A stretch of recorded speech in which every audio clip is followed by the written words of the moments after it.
Kemudian selanjutnya yaitu nomor 38, kalian akan ditanya tentang kesabaran Nabi Ayub. Jadi Nabi Ayub itu memiliki kesabaran yang luar biasa. Diuji oleh Allah. Yang pertama diuji hartanya, dilenyapkan oleh Allah Subhanahu wa taala, yang kaya menjadi miskin. Kemudian yang kedua, anak-anaknya meninggal dunia. Anak-anak soleh, ya, anak-anak soleh dari Nabi Ayub itu meninggal dunia. Ya. Kemudian dan bahkan Nabi Ayub pun ya, diberi ujian, yaitu berupa penyakit kulit, penyakit borok-borok yang gak sembuh-sembuh, sehingga istrinya pun juga diusir oleh Nabi Ayub karena sudah mulai tidak sabar dengan ujian itu, karena sudah dihasut oleh iblis dan setan. Dan bahkan keluarga-keluarga dari Nabi Ayub sendiri juga meninggalkan Nabi Ayub karena mengira bahwa semua yang terjadi kepada Nabi Ayub itu merupakan bala dari Allah atas dosa-dosa besar yang dilakukan Nabi Ayub. Akhirnya jadi fitnah. Itulah kesabaran Nabi Ayub, walaupun hartanya habis, ya, dilenyapkan oleh Allah. Anaknya juga banyak meninggal dunia. Kemudian istrinya juga meninggalkan, diusir, ya, karena menghasut Nabi Ayub tidak sabar dengan kesabarannya. Akan tetapi Nabi Ayub tetap kuat dalam menghadapi ujian tersebut. Mulai dari kekayaannya habis, kemudian yang kedua anak-anaknya juga meninggal dunia, ya, kemudian diberi penyakit yang luar biasa. Tetapi Nabi Ayub tetap tabah dan sabar menghadapinya. Kemudian hal ini dibuktikan, ya, nanti nomor 39 akan ditanya beberapa kesabaran Nabi Ayub, bukti contoh sabarnya Nabi Ayub. Jadi ketika Nabi Ayub diuji dengan kekayaan, Nabi Ayub pandai bersyukur. Tetapi ketika diuji dengan anaknya meninggal dunia, diuji dengan cobaan, itu putranya meninggal dunia, kemudian hartanya dilenyapkan oleh Allah, Nabi Ayub sabar dan sadar bahwa semua itu ujian datangnya dari Allah.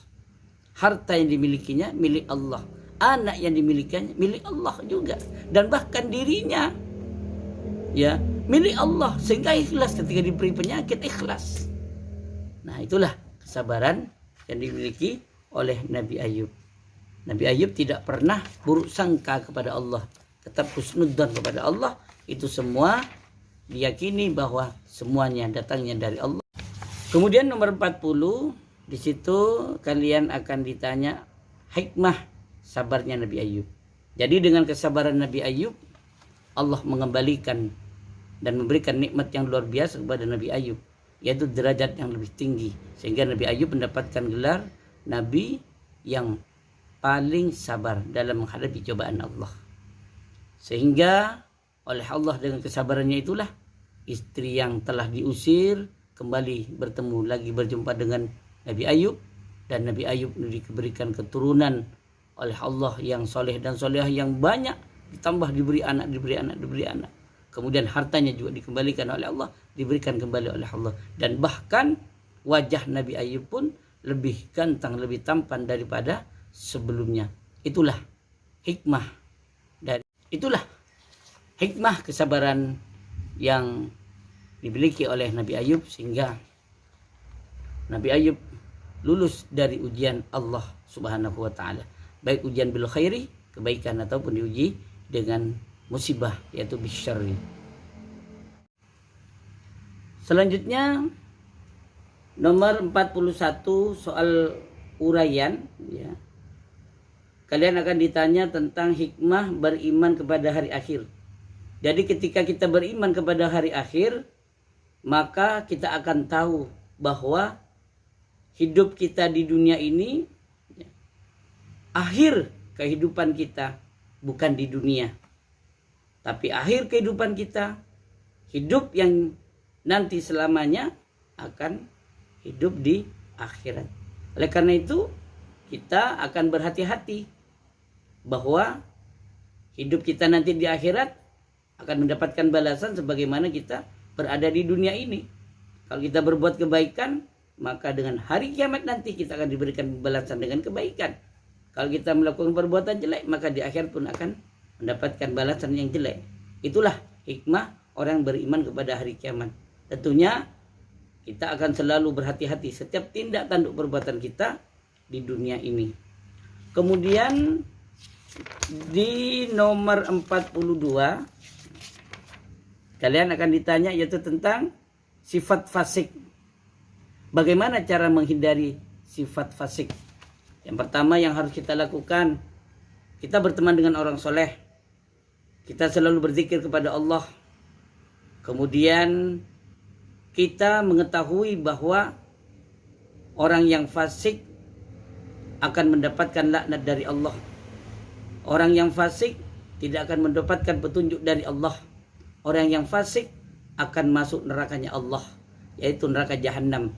Sehingga kita akan selalu menghindari perbuatan fasik. Jadi dengan baca istighfar, maka insya Allah kita akan terhindar dari sifat fasik. Kemudian dan nomor 43 juga akan ditanya, yaitu tentang makna al-ba'is. Al-ba'is itu artinya Allah akan membangkitkan kembali kita. Ya. Apa buktinya? Ketika kita menghadap Allah, akan kita masuk kepada alam berikutnya, yaitu alam barzah. Setelah alam barzah, ditiuplah trompet yang kedua, maka semuanya ya akan dibangkitkan oleh Allah Subhanahu wa taala, yang dikenal dengan Yaumul Ba'ats, hari kebangkitan, dan kita dikumpulkan di tempat, yaitu Yaumul Mahsyar, di tempat mahsyar, dan kita akan dikumpulkan Yaumul Jami' bahasanya. Kemudian kita akan diminta pertanggungjawaban, maka disitulah akan ada Yaumul Mizan, hari timbangan amal baik dan buruk, dan Yaumul Hisab, yaitu perhitungan amal baik dan buruk kita. Jadi, buktinya di dunia ini sudah dibuktikan. Ketika kita tidur, maka ruh kita ada di tangan Allah. Tapi ketika bangun, kembalikan Allah kembali. Ini membuktikan bahwa sangat mudah bagi Allah untuk mematikan dan menghidupkan manusia. Apalagi hanya membangkitkan manusia. Dan bahkan di surat Yasin sudah jelaskan, tulang-tulang belulang pun yang sudah remuk, maka Allah akan bangkitkan dengan mudah. Karena Allah kun fayakun. Apa yang Allah inginkan pasti akan terjadi. Kemudian yang nomor 44, perilaku kita terhadap binatang. Perilaku nomor 44, kita akan ditanya tentang perilaku kita terhadap binatang.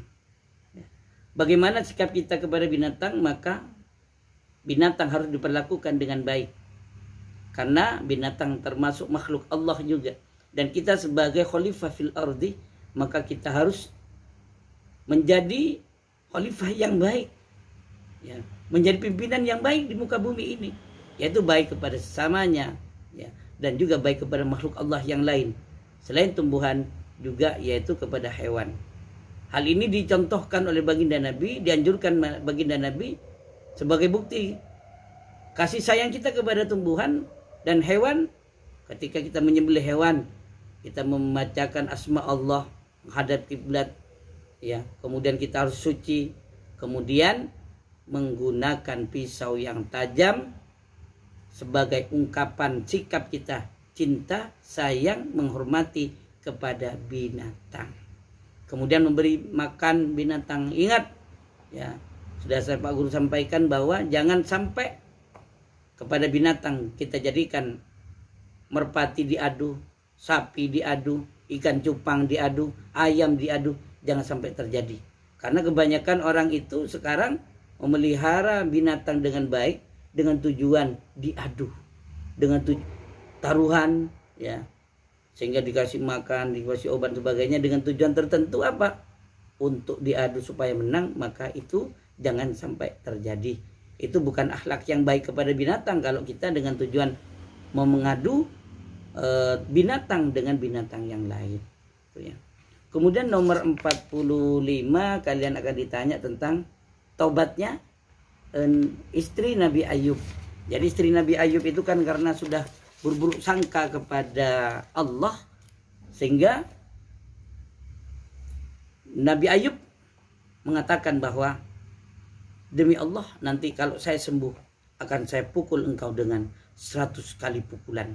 Nah, setelah sembuh, nah kemudian Nabi Ayub tidak lupa dengan nadarnya itu, dengan niatnya itu. Setelah sembuh ketemu lagi dengan istrinya, kemudian Nabi Ayub itu ambil rumput, ya, ambil rumput sebanyak kurang lebih dari 100 lah, kemudian dipukulkan kepada istrinya. Itu bentuk taubat, ya, bentuk taubat yang dicontohkan oleh Nabi Ayub, sehingga Nabi Ayub itu benar-benar melaksanakan sebagai bentuk istighfar istrinya. Nabi Ayub menggantikan bahwa Nabi Ayub akan memukul istrinya, sehingga memukul istrinya dengan cara yang baik, bukan dengan bambu, tapi tidak dengan bambu, dengan rumput, kemudian dikumpulkan rumput itu dipukulkan sehingga tidak merasakan sakit. Itu bentuk taubat, ya. Nah, anak-anakku kelas 6, itulah bekal bagi kalian untuk ujian nanti di kelas 6. Silakan dibuka YouTube ini, diulang-ulang, dipahami, sehingga kalian dengan menonton YouTube ini, buka bukunya lagi, kelas 4, kelas 5, kelas 6, insyaallah kalian akan lebih mudah mengerjakan soal ujian akidah akhlak pada tahun ini. Dan mudah-mudahan ilmu yang Pak Guru berikan, kita yang pelajari ilmu akidah akhlak dari kelas 1 sampai kelas 6 ini bermanfaat, jadi ilmu yang nafi dan barokah, dan kalian menjadi ahli ibadah dan ahli ilmu, dan kalian menjadi anak yang soleh dan soleha dan husnul khotimah. Amin ya rabbal alamin. Demikian dari Pak Guru. Mungkin beberapa tahun Pak Guru bersama kalian belajar, ada kesalahan, kekeliruan. Pak Guru sebagai manusia biasa, mohon maaf yang tiada batasnya, karena inilah kemampuan Pak Guru. Dan kelebihan Pak Guru bukan dari Pak Guru, tapi semuanya itu fadl dari Allah, dan kekurangan pasti dari Pak Guru. Oleh karena itu Pak Guru mohon maaf yang tiada batasnya. Wallahul muwaffiq ila aqwamit thoriq. Wassalamualaikum warahmatullahi wabarakatuh.